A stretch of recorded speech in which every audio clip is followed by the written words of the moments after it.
is there any tips for other people who are creating content for YouTube or social media, Patreon, whatever it is? Any tips that you have or any learnings after the, last 6 years that you're like, okay, this is something that works or this is something that you shouldn't do? Is there any advice for creating really good content? I think for me, if I had to go back, like if I take my experience, definitely there's some things that I would have done differently. I guess now times have changed, so I guess people are more clued up about everything.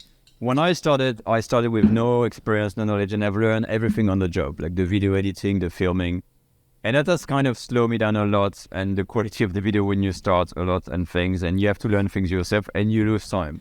One of the tips I would say to someone starting today would be, what has really helped me that I've noticed afterward is engage in this. You can buy these little courses online, even from other creators, which is great, on how to do your editing, sound things, choosing a few setups, set up a little things to have a good quality setup.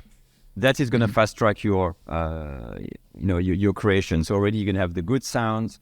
Sound, for instance, is the most important thing of all. Like if you have terrible looking video, but good sound, most likely people will stay watching your video because they don't mind too much the visual. But the sound, for instance, if people can't hear you, it's crackly or whatever, they're going to go away. If you don't know about that because you don't have experience with sound, you think, I think I'm fine. You're going to lose some subscribers. So definitely taking courses and learning the basic stuff about, video creation and stuff like this, that is going to help. For the content, I think it's very important, of course, to be really generally liking what you choose to do. Whatever content, if you're doing tutorials or you do gaming or you talk about just marketing or whatever, you need to have something that is really your thing. A lot of people ask me like, how do you find the perfect thing and stuff like that? Like, it doesn't have to be like the golden thing you absolutely love. It has to be something that you can tell yourself, okay, can I do this day in, day out for the next year without feeling like, oh my God, there's going to be a drag. If it's something, I'm okay. For me, it was cooking. Yeah, I can cook. It doesn't bother me when I go back on the camera and cook. If you reach that level, you're fine. So choose something definitely that you're going to be able to do over and over and over again, because that's going to happen. It is repetitive. Yes. And it's gonna, most important, this is one of the things, the key to when we start with the success is because people can totally see through you. If you think you're making an act or something, or you pretend to like something and you don't, even by the slightest margin, honestly, on a video, people just see it immediately. And this is so true. Like, so this is very important. You rather take something that you like and not doing too well because people say, this is genuine, rather than try to pretend to copy someone else. You have to be consistent as well. That is very important. I think for me at time it was a little bit patchy, something I was stopping, I was starting, so you gotta have bumps. Get into the rhythm or having a consistency. And consistency doesn't mean you need to post, like you said, millions of videos. Find something that fits your lifestyle, especially when you start. So how much time can you dedicate to your business or your YouTube? And then you say, okay, I can do 1 day a week or maybe 2 days a month. It doesn't matter, but get a schedule that you can do, you can cope with, so you don't burn out, and stick with this. And then you can go for, a year or two to start with. And that's going to give you time as well to get the experience, go through the process, get used to the whole thing, because it is a big thing when like you say, it's a job, when you start to go beyond the fun factor, you're going to realize, I'm doing a lot of work. Yeah, that's not exactly like a hobby anymore.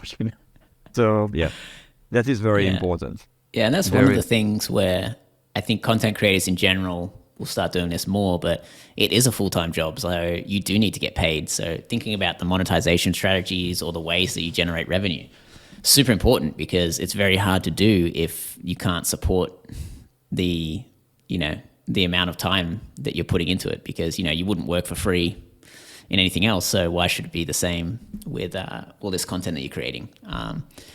That's a big part of it. But yeah, definitely. And there's one thing you've mentioned when we started, which is, I think it's something I didn't do about, is about brand identity.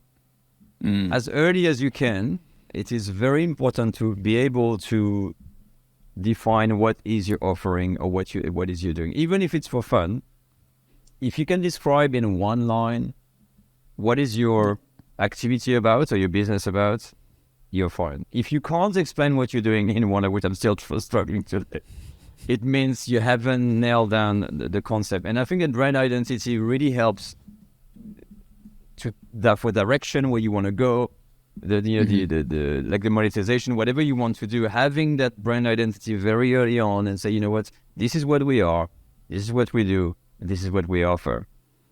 That helps a lot, because otherwise you're going to go in random direction. That's what I did wrong at the beginning. You know, am I doing tutorials, or am I education, or am I this, or am I that? Or I even did some television at some point. So to tell you, I went on a cooking show on SBS in Australian national television, and I had no experience. I think I was 2 years in my YouTube career. Suddenly I was on a studio doing a cooking competition. What the heck am I doing here?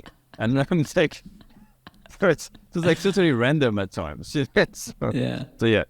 Yeah. Brand identity, very important, you know what you're doing, and it's important. Yeah, because we did a podcast on this actually a few weeks ago on the brand identity, and the biggest takeaway from that was, if you know what your brand identity is, and if you could sum it up in that one line that you're talking about, that helps you make all of the decisions in your business.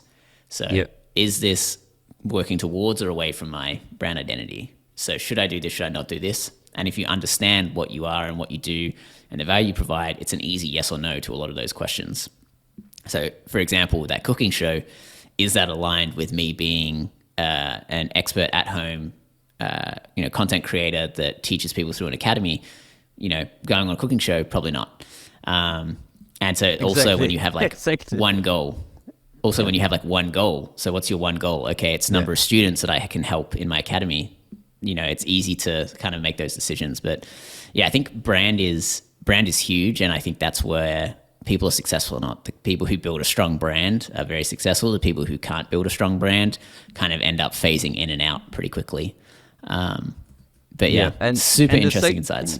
The second important also, what I would say is targeting.